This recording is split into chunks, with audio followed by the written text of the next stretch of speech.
Quarta-feira, 4 de março de 2015.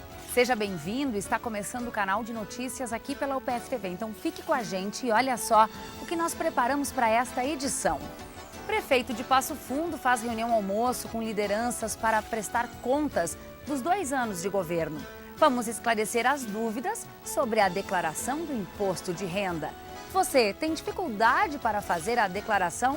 A UPF pode lhe ajudar e nós vamos falar sobre este atendimento que é de graça.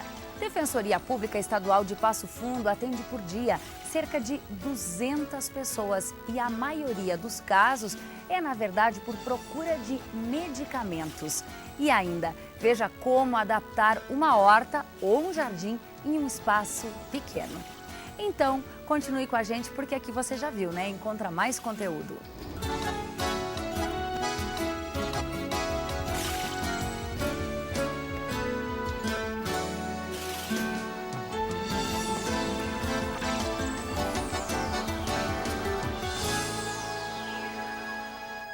Dobrou a entrega de medicamentos por parte da Prefeitura de Passo Fundo nos últimos 2 anos. Esse foi um dos avanços da administração pública apresentados em uma reunião almoço promovida pela CDL, a Câmara de Dirigentes Lojistas. Empresários e lideranças de Passo Fundo participaram de um encontro de prestação de contas de metade do mandato do prefeito Luciano Azevedo. Mostrar o que está sendo feito e qual é o seu planejamento para o futuro. E o Luciano também teve essa oportunidade pela segunda vez. Já no seu primeiro ano nós proporcionamos isso e agora no segundo ano novamente estaremos proporcionando, tendo em vista que Passo Fundo realmente merece ter um tratamento especial e que as pessoas, como a sociedade como um todo, esteja participando do que está acontecendo com a administração pública. Em 2 anos foram lançados 21 programas de governo. Entre eles está o que oferece uniforme escolar. Foram entregues 140 mil peças a 16 mil estudantes. No encontro, o prefeito também destacou as ações de recuperação de alguns espaços públicos. Falou que 85% das crianças com idade para educação infantil estão matriculadas, que foram entregues 5 unidades básicas de saúde e 511 quadras de asfalto, de um total de 2.000. Nós vamos continuar seguindo aquilo que foi estabelecido, recuperando espaços públicos, entregando novos equipamentos para a cidade e acelerando nos programas que são aquelas ações que fazem com que a população viva melhor. A população reconhece algumas destas ações e ainda espera por outras melhorias. Olha, pelo menos no centro eu acho que está bom. Alguma confusão é com relação ao trânsito. Mas aí falta educação para o pedestre, para o motorista do carro. Estava andando de carro hoje e nós andava organizando, vendo os pontos. Algumas coisas melhoram, mas tem umas que eles mudam para piorar. Ali na Vera Cruz, ali provavelmente vai dar muito problema. Sobre o trânsito, uma das maiores reclamações da população, o prefeito salienta que as decisões tomadas foram feitas depois de muitos estudos. Nós estamos numa cidade que tem aproximadamente 15 mil veículos a mais do que tinha há 3 anos atrás. E nós temos feito ações importantes no trânsito. Por exemplo, a ligação do bairro São Cristóvão com a Petrópolis, sem passar pelo centro. A ligação da Vera Cruz com o Boqueirão, sem passar pelo centro. As alterações na General Osório. A estruturação viária da Vila Anes, da Vera Cruz, da Vergueiro, de toda essa região da cidade. São ações pontuais que melhoram a cidade em determinadas regiões, mas que não resolvem o problema definitivamente. Desde segunda-feira já pode ser feita a declaração do imposto de renda. O prazo encerra no último dia de abril e fica obrigado a fazer a declaração o contribuinte que recebeu no ano passado um rendimento tributável superior a R$26 mil. A gente fala a partir de agora sobre este assunto com o auditor fiscal da Receita Federal, Marlon Batista, que está com a gente aqui no estúdio. Seja muito bem-vindo ao UPF TV, é um prazer te receber aqui. Obrigado mais uma vez. Bom, a gente está falando aí aí de quem recebeu no ano de 2014 R$26 mil, o que dá uma média de R$2.100 por mês, Marlon. É aproximadamente isso. Esse é o principal fator que acarreta a obrigatoriedade da apresentação de ajuste anual do Imposto de Renda Pessoa Física. O recebimento de rendimentos tributáveis num montante em 2014 de R$ 26.816,55.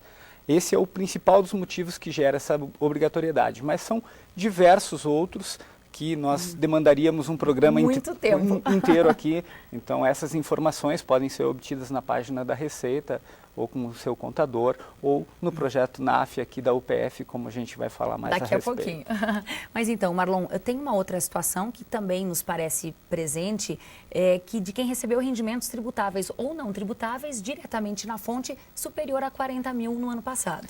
Pois é, os tributáveis basta que sejam superiores a R$ 26.816, mas isentos, sendo superiores a R$40 mil, também geram essa obrigatoriedade da apresentação da declaração, mesmo que você não tenha recebido nenhum valor tributável durante o ano. Tem como trazer um exemplo, Marlon, para que fique ainda mais claro? Existem vários casos, várias hipóteses, onde os contribuintes recebem rendimentos isentos. Vamos dar dois exemplos. Você entrou com uma ação judicial trabalhista, digamos, e obteve ganho de causa, transitado em julgado, recebeu, e foi considerado que o valor que você recebeu é um valor indenizatório, que, portanto, é isento de imposto de renda. Se esse valor for superior a R$40 mil, obrigatoriamente você terá que apresentar a declaração de imposto de renda. E prestar contas desse valor que você recebeu. Sim. Um outro caso bastante comum são pessoas que são aposentadas, pensionistas e que sofrem de alguma moléstia grave, como nós chamamos. Há uma lista de doenças que acarreta isenção do imposto de renda. Se você ultrapassar o valor de R$40 mil recebidos no ano, você vai ter a obrigatoriedade de apresentar a declaração, porém não será tributado. Uma das grandes preocupações do contribuinte que tem imposto a pagar é o que pode ser utilizado para abater. Então, quais são as utilizações mais reconhecidas pela Receita Federal? São as despesas de saúde, de educação? Existem N despesas que você pode utilizar para abater, né? As mais comuns são os dependentes, né? Despesas médicas, que não há limite para essas despesas, mas que obrigatoriamente deve haver uma comprovação, né, de que elas efetivamente foram realizadas, despesas com educação.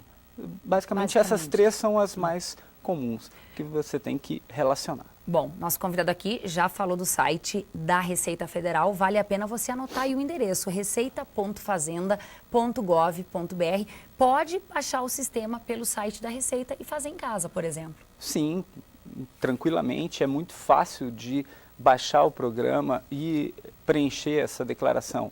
Desde o ano passado também existe a possibilidade dessa declaração ser feita através de smartphone. Ainda há algumas restrições que impedem alguns tipos de declaração por esse meio, mas é mais uma funcionalidade à disposição do contribuinte. Agora, quem prefere que alguém faça, pode encontrar esse serviço de forma gratuita aqui na UPF. Daqui a pouco a gente vai falar mais sobre esse assunto. Isso é o projeto NAF, que, aliás, Marlon, você é o coordenador nacional do projeto NAF. Pois é, desde o ano passado fui convidado para fazer essa coordenação. E o projeto nada mais é do que uma parceria entre a Receita Federal e as faculdades, universidades, no caso da UPF, de contabilidade, comércio exterior, para disponibilizar diversos serviços na área contábil e fiscal para contribuintes de baixa renda, tanto pessoas físicas como jurídicas. Hoje nós estamos falando de imposto de renda pessoa física, que tem um período limitado, mas o projeto NAF é muito mais do que isso. Funciona durante o ano inteiro e presta assistência contábil e fiscal a entidades sem fins lucrativos, associações, N pessoas físicas e jurídicas que necessitam desse auxílio e não teriam condições de pagar por ele. Nós poderíamos passar outro programa falando sobre o NAF, mas é uma forma de nós passarmos orientação tributária e contábil para a sociedade, fornecermos essa orientação a um público desassistido e também propiciar que alunos das universidades tenham uma formação mais completa, aplicando na prática os conhecimentos que têm na academia. Bem rapidinho, só para a gente encerrar, você tem viajado pelo Brasil e o projeto aqui da universidade tem servido como modelo para diferentes estados brasileiros? Sim, com certeza o NAF da UPF tem sido exemplo para nós levarmos para o resto do país, para dizer como é que se faz aqui e como é que a gente gostaria que fosse no resto do país. Inclusive, já foi apresentado esse projeto no exterior. Que bacana. Bom, daqui a pouco a professora Mirna, então, conta pra gente como é que se faz aqui, né? Marlon, muito obrigada. Bom trabalho para você. Obrigada. Bom, a Defensoria Pública Estadual funciona em Passo Fundo há mais de 20 anos e por dia são feitos cerca de 200 atendimentos. Entre as principais demandas está a requisição de medicamentos. Hoje o serviço é realizado no fórum, mas em breve vai estar em novo endereço. Este casal veio até a Defensoria Pública Estadual fazer o divórcio, de comum acordo. Eles querem regulamentar a guarda do filho, visitas e partilha de bens. Uma coisa maravilhosa. Acho que é tudo de bom que a gente tem. Já que tudo que é coisa a gente tem que pagar, né? Tudo. Pelo menos tem alguma coisa que a favor nosso, né? Eu acho ótimo isso aí. Feito assim, de forma consensual, o processo tem uma série de vantagens. Não há necessidade de designação de audiência, isso facilita a solução tanto para as partes, que têm um conflito solucionado de forma mais rápida, como para o próprio Poder Judiciário e para a Defensoria Pública, porque não haverá necessidade de designação de audiência e nem mesmo de intervenção de um segundo defensor público ou de um advogado para a parte contrária. Ambos serão atendidos pelo mesmo defensor público e esse processo, depois de formalizado o pedido deles, com todas essas questões do acordo, será levado ao juiz para homologação. Este é apenas um dos serviços prestados pela Defensoria Pública. São em média 160 a 200 atendimentos por dia nas áreas civil, criminal, de família, infância e juventude e fazenda pública. Tem acesso ao atendimento pessoas com renda familiar de 3 a 5 salários mínimos. 5 salários mínimos são nas hipóteses envolvendo crianças, mas dependendo do caso é flexibilizado esse critério como nas ações criminais. Quando se envolve crime ou ato infracional, nós não temos essa limitação, porque se tem pela Constituição Federal o direito à defesa. Então, em razão desse direito à defesa, nós não temos essa limitação de salários mínimos, não é? A Adriana quer ingressar com uma ação de guarda dos filhos. Achei muito bom, muito importante e espero que continue mais ainda. O atendimento é realizado por meio de 10 defensorias e 9 defensores. No momento, em função do espaço, somente 2 defensores estão atendendo. Tanto nas hipóteses de ações cíveis, de família, juizado da infância e da juventude ou fazenda pública, que são os casos de medicamento, são agendados. Então, as pessoas vêm até a Defensoria Pública, fazem o agendamento. Na área da infância e da juventude, esse agendamento pode ser feito por telefone, porque os prazos são reduzidos na área da infância e da juventude. E na área criminal, não é necessário agendamento, é feito por ficha. Por que na área criminal é feito por ficha? Porque as pessoas, às vezes, não sabem que vão sofrer um processo criminal. As demandas mais frequentes são as ações de medicamentos e internações, que envolvem crianças, adolescentes e adultos. Bom, a previsão é de que ainda na segunda quinzena de março, a Defensoria passe a atender neste novo local, que fica na Rua Moron, quase esquina com a Bento Gonçalves. O atendimento é de segunda a sexta, das 9 da manhã ao meio-dia e da 1 às 6 da tarde. Depois do intervalo, se você não sabe ou não tem quem faça a declaração do imposto de renda, a UPF pode te ajudar. Ela oferece esse serviço de graça e ainda uma tendência que está crescendo em Passo Fundo, a adaptação de hortas e jardins em espaços pequenos, em poucos espaços. Os detalhes a gente mostra já já.